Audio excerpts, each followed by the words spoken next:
Շնորհակալ եմ նախ թեմայի քննարկման, բարձրացման եւ հրավերի համար։ Իրապես շատ կարեւոր է, որովհետեւ մենք բավականին հետաքրքիր զարգացումներ ենք ունենում վերջին տարիներին այս հարցի շուրջ եւ տարբեր հարթակներից, տարբեր միջազգային կառույցների գնահատման արդյունքում ընդհանուր առմամբ նույն պատկերին ենք ականատես լինում, որ Հայաստանում կա բարեփոխումների լճացում եւ ընդհանուր առմամբ որպես այդպիսին 2018 թվականից սկսած process-ների դանդաղեցում, նույնիսկ հետընթաց, ինչը բնականաբար ուղղակիորեն ազդեցություն է թողնելու ժողովրդավարության որակի եւ այդ աստիճանակարգման վրա, որը ձեր նշած կառույցների կողմից էլ իրականացվում է։ Democracy Index-ը ինքը բավականին վստահելի եւ լուրջ գնահատումների վերլուծությունների արդյունքում արված գնահատական է, որը 160-ից ավել երկրների վրա տարածվում է ըստ էության եւ յուրաքանչյուր տարվա կտրվածքով տարբերական գնահատումների արդյունքում կարողանում ենք ընդհանուր պատկերը տեսնել։ Իսկ ինչ ոլորտների եւ չափանիշների հիման վրա է այդ սանդղակը որպես այդպեսին ձևավորվում եւ երկրներին ինչպիսի գնահատականներ որ տրվում են ինչ ոլորտների եւ այդ չափանիշների հիման վրա է, կատարվում։ Ընդհանուր առմամբ ուշադրություն են դարձնում ընտրական process-ներին եւ բազմակարծրությանը, պլուրալիզմին, կառավարության գործունեությանը, որը կարող ենք նաեւ որակել որպես կառավարման որակին եւ այստեղ շատ ուշադիր պիտի լինենք, որովհետեւ Հայաստանը հենց այս մասով է որ թերացումներ է ունեցել։ Քաղաքական խնդրեմ ներկայացնեք թվային առումով հիմա այս 5 չափանիշները ներկայացնեմ եւ յուրաքանչյուրին Հայաստանի մասով մանրամասն կանանդառնանք։ Քաղաքական մասնակցություն եւ քաղաքական մշակույթ, ինձ թվում է բոլորս այստեղ կհամաձայնվենք, որ ունենք լուրջ խնդիրներ եւ կարեւորներից մեկը քաղաքացիական ազատություններ, քաղաքացիական իրավունքներ։ Այս 5 բաղադրիչների հիման վրա է գնահատումը տեղի ունենում։ Եվ եթե հիմա մենք նայենք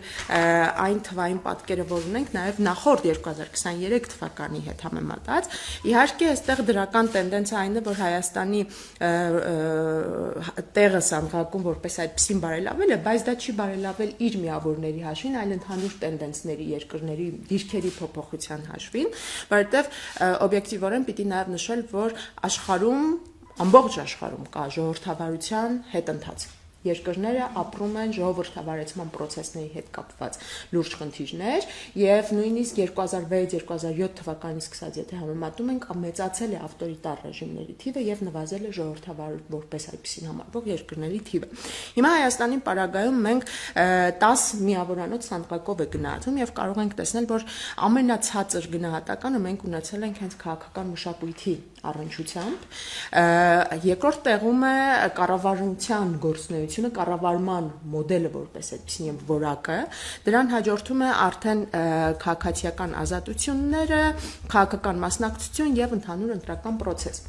Այստեղ ինձ թվում է բոլորս էլ կհամաձայնվենք, որ գոնե վերջին երկու ընտրական process-ների արդյունքում մենք կարողացել ենք այդ արդար, թափանցիկ ընտրական գործընթացը ապահովել, բայց ժողովրդավարությունը միայն ընտրական գործընթացներով չէ պայմանավորված։ Ժողովրդավարություն չի հաստատվում միայն ընտրական արդար եւ թափանցիկ մասնակցային ընտրական process-ով։ Նման process-ով հիմք է դրվում, սկիզբն է դրվում ժողովրդավարության։ Հետագայում որպեսզի ժողովրդավարությունը հաստատվի, ամուր լինի եւ ծառայի այն բոլոր նպատակներին, որը ըստ էության իր արժեվ դնում է, շատ ավելի մեծ պահանջներ կան, որը օրինակ վերաբերում են նույն օրինակ քաղաքացիական իրավունքների եւ ազատությունների պաշտպանությանը, որի առնչությամբ մենք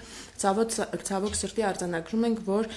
տեղի է ունենում ընդհանուր տենդենսներ, որը տեղի է ունենում նույնիսկ մինչև 2018 թվականը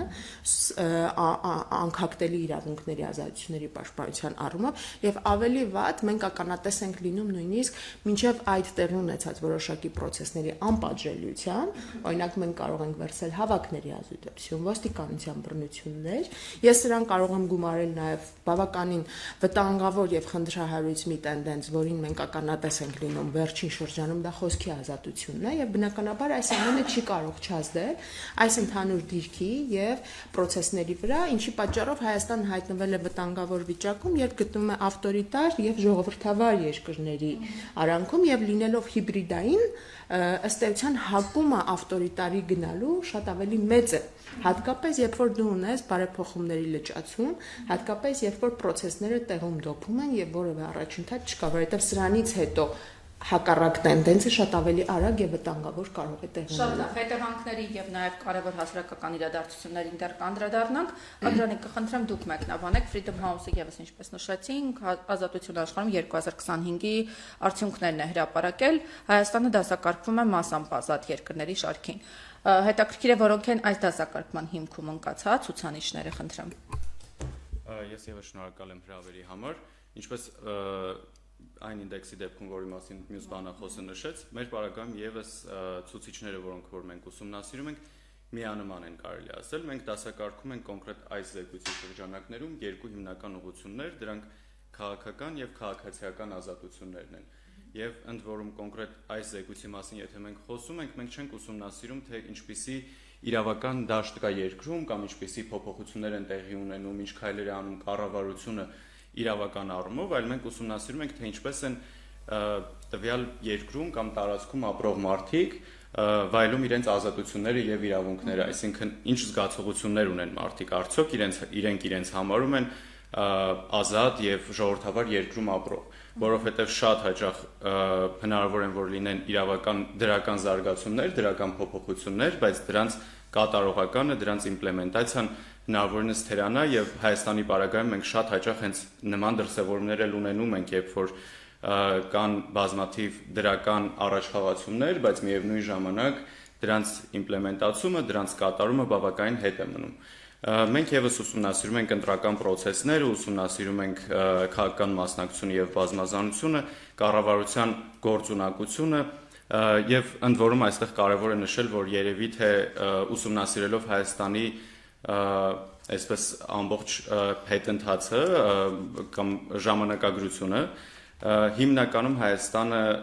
չի զարգանում կամ առաջխաղացում, թույլ առաջխաղացում է ունենում դատական համակարգին եւ հակակոռուպցիոն բարեփոխումներին վերաբերող ոլորտներում։ Քաղաքացիական ազատությունների շրջանակներում մենք ուսումնասիրում ենք քաղաքացիների մասնակցությունը, մեդիայի ազատությունը, ուսումնասիրում ենք կանանց մասնակցությունը քաղաքական process-ներին, հավաքների ազատության իրավունքները։ Ընդ որում խոսվեց հավաքների ազատության մասին, երևի թե նախորդ տարվա ընթացքում սա ամենակարևոր իրադարձություններից էր, որ տեղի էր ունեցել Հայաստանում։ Նախորդ տարին Հայաստանում լի էր քաղաքացիական ազատությունների դրսևորման